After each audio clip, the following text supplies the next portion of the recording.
Bueno, quisiera primeramente agradecer a don Luis, a Toño, a Gabriela, a todo el equipo de Libera que ha estado haciendo este trabajo, que nos ha acompañado en la elaboración del dossier, y me parece que es lo primero que tengo que hacer es agradecerles a nombre de muchas personas y de muchas víctimas en México, porque sabemos que la acción local tiene que ser una acción global. También quiero agradecer a la experiencia de la vida de los familiares de víctimas inocentes que hace algunos meses en Génova me contagiaron de mucho para poder hacer y construir, pero también estando aquí en Italia, en Roma, en este viaje, me he podido dar cuenta de lo importante que implica que las víctimas, que los familiares de víctimas inocentes estén en la calle, estén trabajando y estén reconstruyendo el tejido social para poder transformar la realidad que vivimos. Bueno, quisiera iniciar hablando sobre las violaciones a los derechos humanos que estamos sufriendo periodistas y defensores. Muy en particular hay muchos defensores que no solamente están en la atención de los casos. En México entendemos por defensor de derechos humanos a toda aquella persona que trabaja, promueve, educa o defiende los derechos. Y en particular hay muchos educadores, hay mucha gente que trabaja en los territorios que son controlados por el crimen organizado y que, como yo, que no estamos en el trabajo jurídico, pero que somos afectados por las amenazas, particularmente porque nosotros obtenemos información de primera mano de los jóvenes que están involucrados y que denuncian, de los niños y las niñas que nos dicen quiénes son los políticos que van y compran sustancia o conviven con los capos, y que por tener esa información, por recabar información de primera mano, somos amenazados y está en peligro la vida de muchos de nosotros y de nosotras en el trabajo en la calle. También el de los periodistas de a pie, el periodista que está en la calle, el periodista que tiene que ir a tomar la nota directamente a los lugares, el fotógrafo que levanta la imagen de la persona asesinada, ¿no? Que somos justamente estas personas que estamos más desprotegidas en México, pero que somos las que estamos haciendo el trabajo directo, el trabajo a veces frontal contra el crimen organizado, pero también contra la corrupción de los políticos, contra la corrupción de la policía y sobre todo contra la impunidad y el imaginario social que ha implicado hacer natural que a la gente la asesinen en México. Eso no es natural y lo tenemos que decir, y es parte de la denuncia que queremos hacer. En términos globales, Europa e Italia deben de conocer lo que pasa en México. Lo que pasa en México, siempre que se habla de México se piensa en la fiesta, en el mariachi y en el tequila. Pero esa no es la realidad de México. La realidad de México hoy son 130,000 personas asesinadas, 112,000 de ellas asesinadas en la lucha contra el crimen organizado. Muchas y muchos de estos asesinatos, de estas personas asesinadas, son parte de lo que el expresidente Calderón denominó como daños colaterales. El hecho de que asesinen a un niño es un daño colateral. Hay un dato que es impresionante para nosotros. En la lucha contra el crimen organizado en México, más de 300 bebés menores de un año, más de 300 personas menores de un año han sido asesinados y han sido contabilizados como parte de los grupos criminales. Y a eso el expresidente Calderón... Explica por qué lo contabilizaron así. Los contabilizaron así porque cuando llegan a asesinar a alguna familia, a algún barrio, encuentran a los bebés y también a los bebés los asesinan. A eso el gobierno mexicano, el expresidente Calderón, su secretario de Seguridad Pública, García Luna, su secretario de Gobernación, Poiré, lo denominaron daños colaterales. Hay que entender entonces lo que pasa en Europa y lo que pasa en Italia, por ejemplo, en el despacho de cocaína. Cuando nosotros vemos el informe en donde los Zetas se vinculan a uno de los grupos criminales en Italia, entonces entendemos que cada gramo que se vende de cocaína en Italia o en otras partes de Europa está pagando las balas y las armas con las que están matando niñas, niños y adolescentes, jóvenes y mujeres en México. Entender lo que nos pasa implica entonces darnos cuenta que las acciones contra el crimen organizado desde la sociedad civil tienen que tejer una red. Siempre he pensado que las organizaciones de la sociedad civil en el mundo, cuando están solas, alumbran una parte del cielo, le dan un poco de luz. Sin embargo, cuando se juntan las luces en el cielo, construimos constelaciones. Y lo que nosotros hoy queremos construir con ustedes es una constelación antimafia y anticrimen organizado para el mundo. Es la constelación contra la mafia y es la constelación contra el crimen organizado la que puede permitirnos transformar la vida de la gente, que por lo regular la gente que más sufre esto es la gente pobre. Frente a esto es urgente construir en México sistemas de desmovilización y construir una paz que nos lleve a una paz que podamos estar en coexistencia.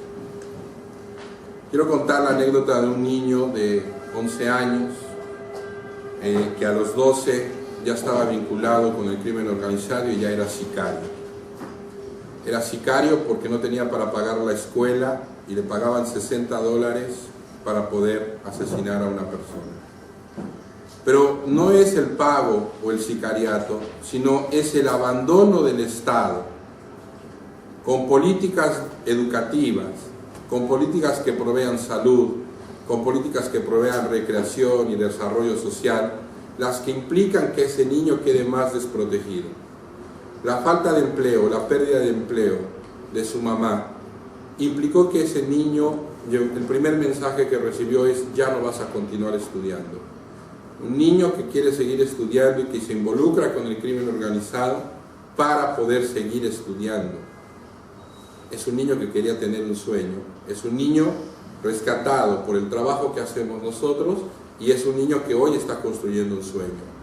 Por desgracia, muchos niños, niñas y adolescentes en México, se calculan los académicos calculan 35,000, la sociedad civil calcula entre 75,000 y 80,000 niños y adolescentes en estas condiciones, involucradas, ya sea por la pobreza, ya sea por la amenaza del homicidio a sus familias si no trabajan para ellos, o porque han sido secuestrados masivamente y entrenados y capacitados por los grupos criminales para estar en el frente de batalla entre los propios grupos y frente a las fuerzas federales.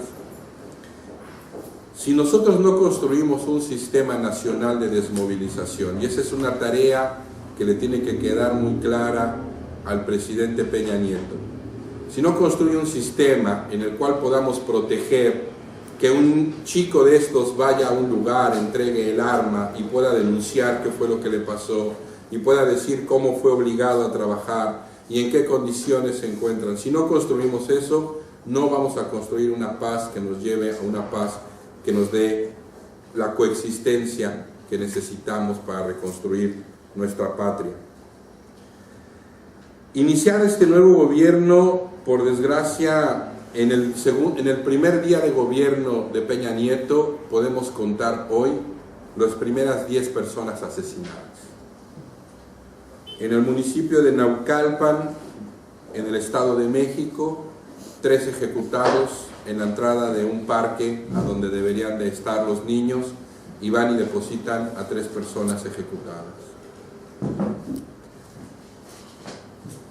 En Coahuila, en Torreón, Coahuila, se encuentran 7 cuerpos desmembrados, 7 torsos, sin piernas, sin manos, sin cabeza, las manos y los pies en unas bolsas, las piernas en otro, las cabezas en otra bolsa y los torsos tirados.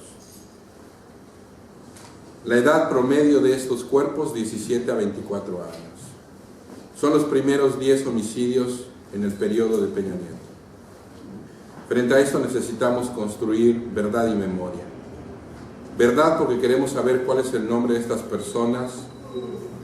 Verdad porque queremos saber a qué se dedicaban, cuáles eran sus sueños, cuáles eran sus anhelos.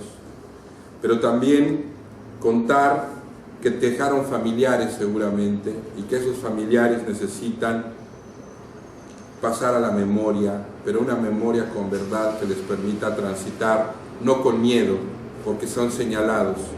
En México está sucediendo que el tejido social está tan deteriorado que cuando una persona es asesinada, lo primero que se dice, la asesinaron porque era parte de un grupo criminal.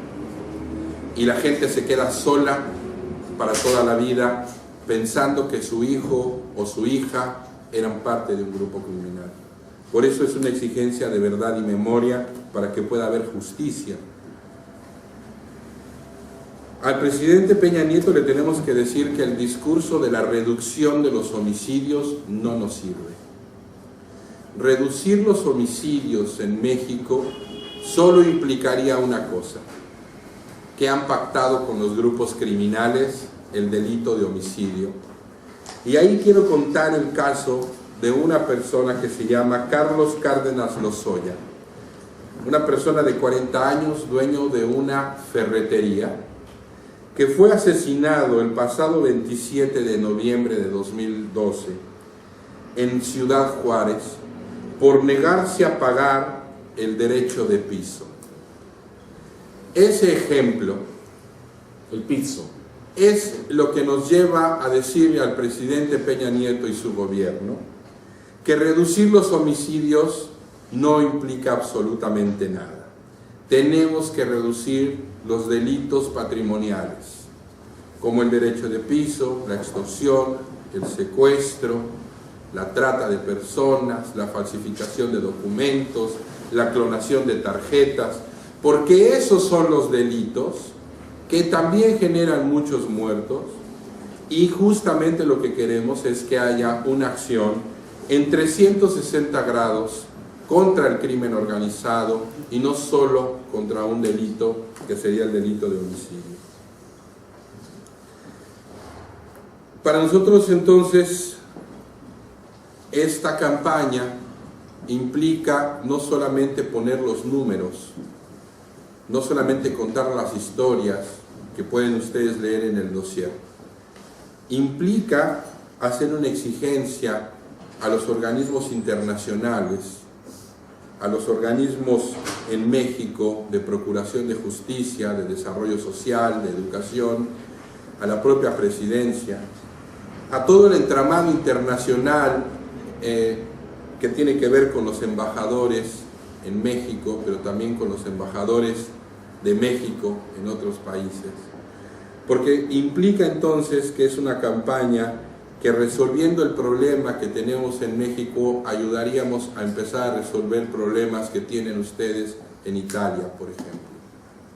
Pero también porque la realidad mexicana está empezando a contaminar toda la región.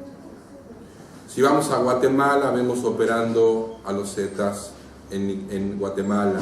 en El Salvador, en Nicaragua, en Honduras. Si viajamos a Punta del Este, en Argentina, vemos cómo Sinaloa está lavando su dinero, o cómo en San Martín, en Argentina, son sinaloenses los que distribuyen, o en Rosario, Argentina, son sinaloenses y de la familia michoacana los que les enseñan a los chicos a cocinar anfetaminas por una baja regulación de la efedrina y la pseudoefedrina por parte del gobierno de Argentina. Pero si vamos a Uruguay, vemos también cómo las redes de prostitución operadas por zetas, con carteles donde invitan a las mujeres a hacerse famosas como modelos, y después vemos a estas chicas trabajando en prostíbulos en Cancún.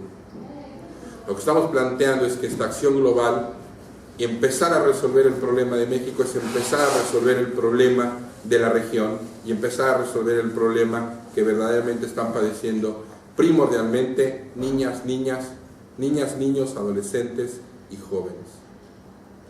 Ese es el foco de nosotros ahora, es el foco que queremos tener.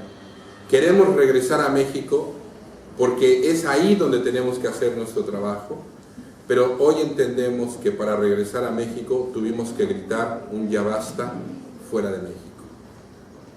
Como decimos nosotros en Causa, los jóvenes no son peligrosos, están en peligro. Esta campaña es para que disminuyamos y eliminemos y erradiquemos los peligros a los que están expuestos todas y todos los niños, niñas, adolescentes, mujeres, jóvenes en Italia, pero también en México. Muchas gracias.